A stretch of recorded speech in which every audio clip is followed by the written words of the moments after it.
ပြီးခဲ့တဲ့2023ကထွက်ခဲ့ပြီးတော့အတော်လေးကိုလူကြိုက်များခဲ့တဲ့ horror ကားတကားကိုမှတ်မိကြတာဗျ။အဲ့ဒီဇာတ်ကားရဲ့နာမည်ကတော့ Wish တဲ့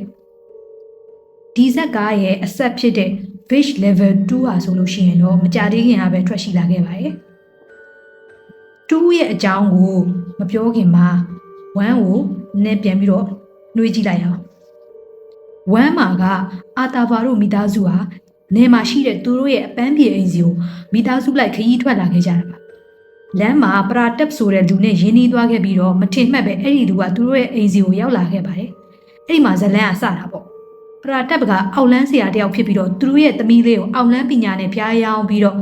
ခေါ်သွားဖို့အတွက်စူးစမ်းခဲ့ပါတယ်နောက်ဆုံးမှာသူတို့ရဲ့သမီးလေးကိုအာတာဘာကတော့ကယ်နိုင်ခဲ့ပါတယ်ဝမ်းမှာတော့အဲ့လိုပဲဆုံးသက်သွားခဲ့တာပေါ့2မှာဘလို့ဆက်ပြီးတော့ဖြစ်လာခဲ့မလဲ2ကို1ပြီးတဲ့နောက်12နှစ်အကြာမှာဇက်အိမ်တည်ထားခဲ့တာပါအာတာဘာကပရာတက်ပြက်လက်ထဲကနေသူ့ရဲ့သမီးကိုကယ်နိုင်ခဲ့ပေမဲ့ဇနီးနဲ့သားကိုဆုံးရှုံးလိုက်ရတဲ့အပြင်သမီးကလည်းပရာတက်ပြက်အောက်လန်းပညာတွေမပြေသေးတဲ့အတွက်ဝမ်းနဲ့ကြေကွဲစရာတွေနဲ့အသက်ဆက်နေရတဲ့အချိန်ပေါ့အဲ့ဒီအချိန်မှာအထက်တန်းကျောင်းတစ်ကျောင်းကမိန်းကလေး10ယောက်ကစိတ်ညှို့ခံလိုက်ရပြီးတော့ခါမိုးပေါ်ကနေခုန်ချသွားပါလေရောရဲတွေကစုံစမ်းဖို့အတွက်ရောက်လာတဲ့အချိန်မှာတခြားကျောင်းသူတယောက်ကပရာတက်ကိုရှာပေးဖို့အတွက်တောင်းရမ်းပြီးတော့ပြောဆိုလာခဲ့ပါတော့တယ်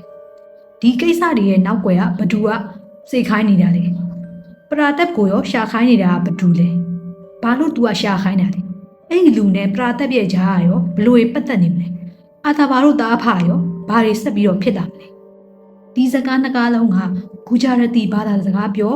supernatural psychological horror မျိုးအစားဇာတ်ကားတွေဖြစ်ပြီးတော့အရင်ပထမဇာတ်ကားကတော့ IMDb rating 7.9 အထိရရှိထားပြီးတော့ဒီ